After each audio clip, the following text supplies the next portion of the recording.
JP Morgan studied 5 million retirees, real households and their transaction data. And what they found should change how every pre-retiree thinks about their portfolio. Because the number one fear in retirement, running out of money, is built on assumptions that are simply wrong. I'm going to walk you through 3 of their biggest findings and then show you exactly what they mean for how much you should actually be withdrawing from your portfolio. My name is Dustin Rudolph, Retirement Income Certified Professional and founder of Legacy Ascent Wealth. Summit Ascent Retirement exists for one reason: to give retirees and pre-retirees the clarity and confidence to build a retirement income plan that actually holds up. Everything here is for educational purposes. For guidance specific to your situation, please work with a qualified retirement income planner. So let's get to the data. Here's what most retirement plans are built on. Your spending increases every year, roughly 3% annually, tracking the Consumer Price Index. That assumption is based on how working age people spend, not how retired people actually spend. Those are 2 very different things. JP Morgan pulled the actual transaction data, 5 million retirees. Real inflation, closer to 1.9% in early retirement. By mid-retirement, about 0.5%, and in later years, it actually declines. That isn't a rounding error. That is a structural difference in how retirement spending works. And if your plan is built on the wrong assumption, every projection after that is off. Here's finding number 1. In the 2 years before retirement and the 3 years after it, spending spikes, up to 30% more than your average annual spend. Travel, bucket list items, home renovations, the things you've been putting off for 30 years, starting that dream retirement. JP Morgan calls this the retirement launch phase. Most plans don't account for it. So what happens?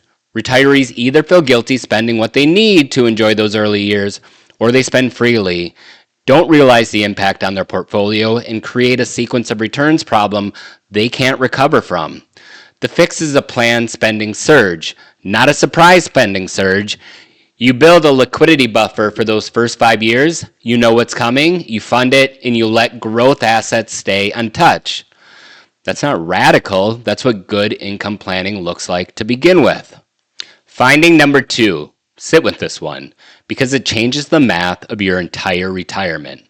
Multiple independent studies, David Blanchett at Morningstar, the Rand Corporation, JP Morgan, have all arrived at the same conclusion. Real retiree spending doesn't go up every year. It goes down. On average, 1% per year in real terms after retirement. Say you retire at 65 spending $80,000 a year. At 1% annual real decline, at 75, you're spending closer to $72,000. By 85, around $65,000. Now compare that to traditional planning assumption. 3% inflation every year, forever.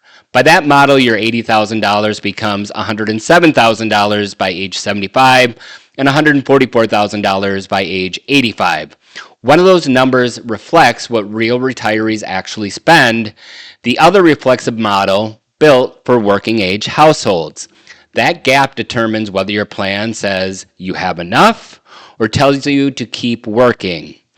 JP Morgan identified 3 distinct phases inside that decline.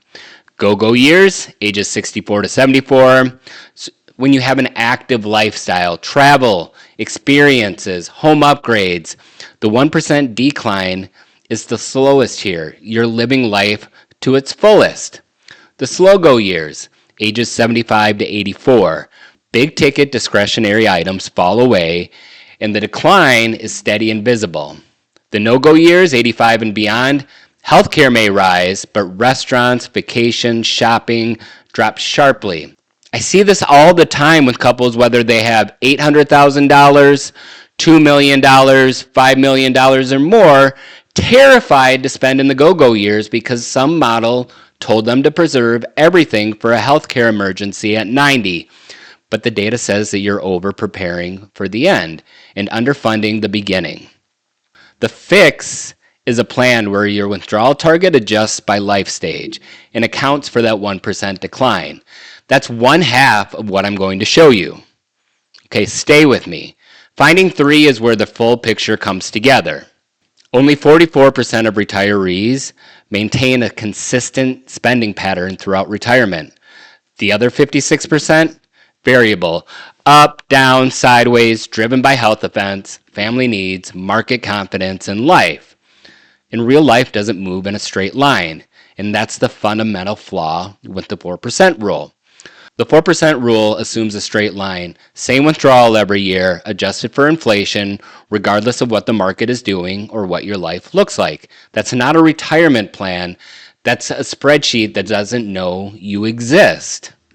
Real retirement income planning is dynamic. It adjusts, it responds, and that's exactly what the data says it needs to do.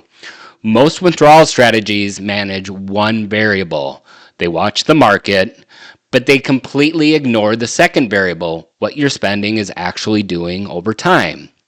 If real spending declines by 1% per year, your withdrawal strategy shouldn't look the same at 67 as it does at 82. Not because you're cutting back out of fear, because the data says that's simply what retirement looks like. So you have two axes that you need to manage simultaneously. Axis 1, what the market is doing. That's the guardrails. Axis 2, what your life stage requires. The 1% annual decline trajectory. That's age-based spending approach. Manage both and you have a dynamic system that reflects how retirement actually works. Manage only one and you're flying with half of your instruments.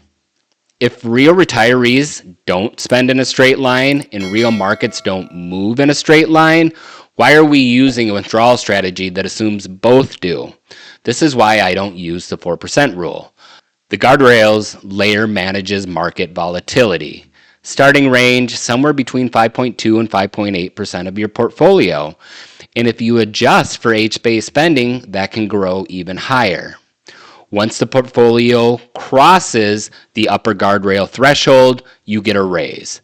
Drop below the lower threshold and you trim down temporarily. You're not reacting in a panic. You're following a system. The age-based spending layer manages your life stage trajectory. 1% real decline per year. Go-go years, your withdrawal target sits at the higher end of the guardrails range. That 5.5 to 5.8% is fully justified. Fund the travel. Fund the life you built this for. The slow-go years, your withdrawal target adjusts towards the middle. Not because the market forced it, but because the plan always expected this. The no-go years, the trajectory continues. Baseline withdrawals structured around what real retirees actually need, not the $144,000 at age 85 taking a huge pay increase when you're not spending it on the travel, the big projects, and the big ticket items. You're not just asking, what does the market allow me to withdraw? You're asking, what does the market allow me to withdraw? And what does this phase of my life actually require? A complete retirement income plan answers both.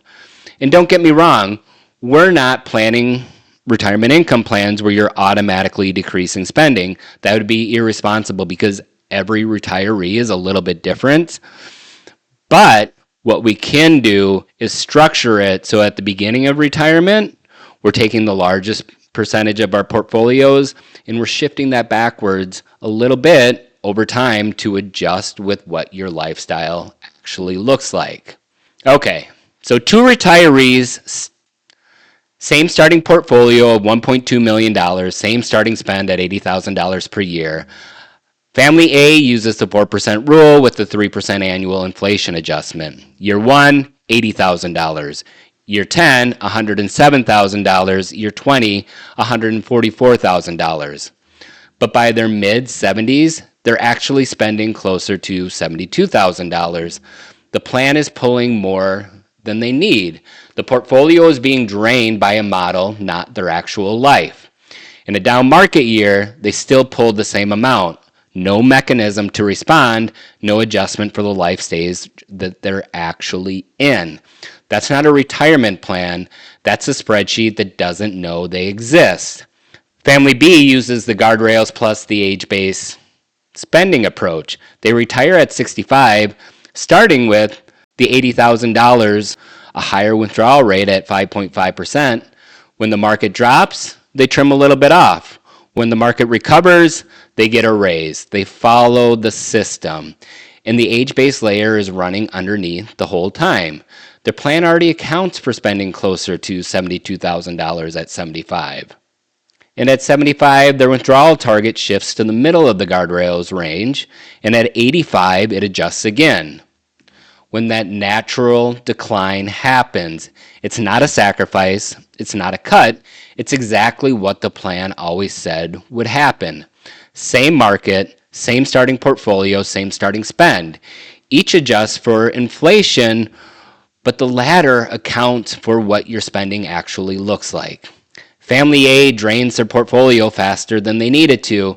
Family B's plan reflects reality, so it holds up in real life, planning for that surge at the beginning and that drop-off later off at the end, and that's the game. Okay, one more number.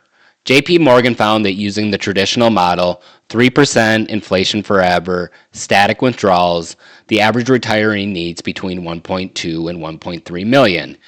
Using a model that accounts for actual retiree spending patterns, $872,000, a 26% reduction.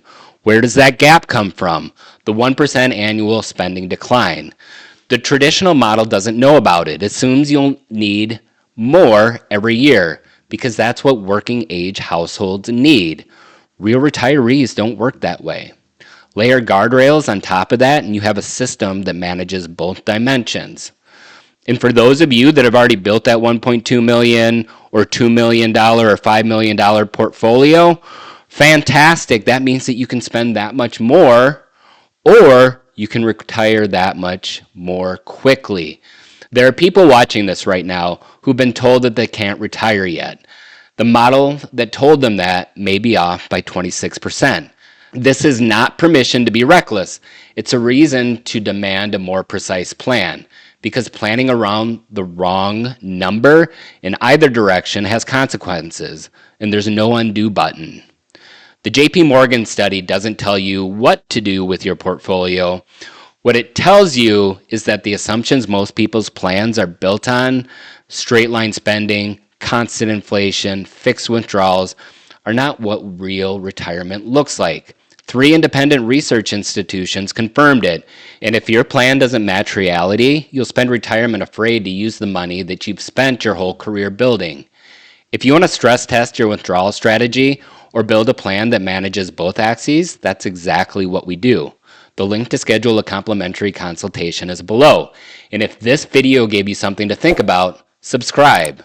Not theory, not slogans, a plan that holds up in real life. I'll see you on the next one.